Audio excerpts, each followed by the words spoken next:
और बनी times news, आपकी आवाज सच के साथ। भारतीय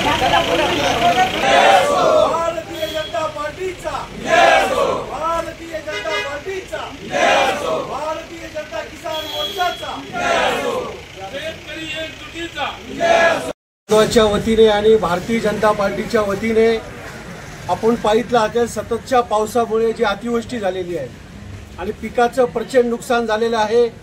त्या संदर्भात काही मंडळं वगळण्यात आली होती, ते मंडळं घेण्यात यावेत या संदर्भात निवेदन देण्यात आलेलं आहे।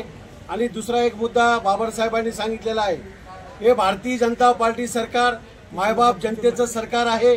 देशाचे कर्तव्यदक्ष पंतप्रधान नरेंद्र मोदी साहेब स्वतःला चौकीदार म्हणून, देशाचे सेवक म्हणून काम करतात।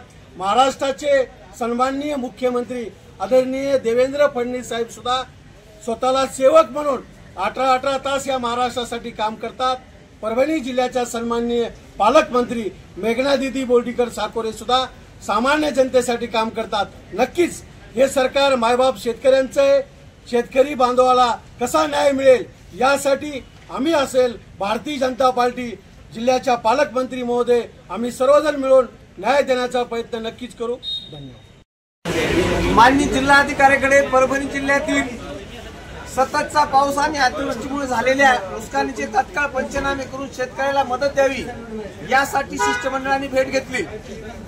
यामध्ये ज्या महसूल मंडळात 65 mm पेक्षा जास्त पाऊस नाही अशा 13 महसूल मंडळात प्रशासन पंचनामे करत नाहीये।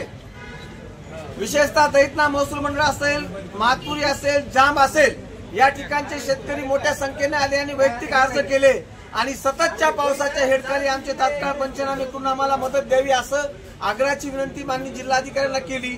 आणि माननीय जिल्हाधिकाऱ्यांनी या विषयात तात्काळ टेक्निकल चर्चा करून फील्डवर पाठवून जी काय स्थिती तिची अवगत करून जे काही मदत करता येईल ते आम्ही करू असं आश्वासन दिले। पुढचं एक निवेदन होतं त्या विषयात माननीय जिल्हाध्यक्ष सुरेशराव भुमरे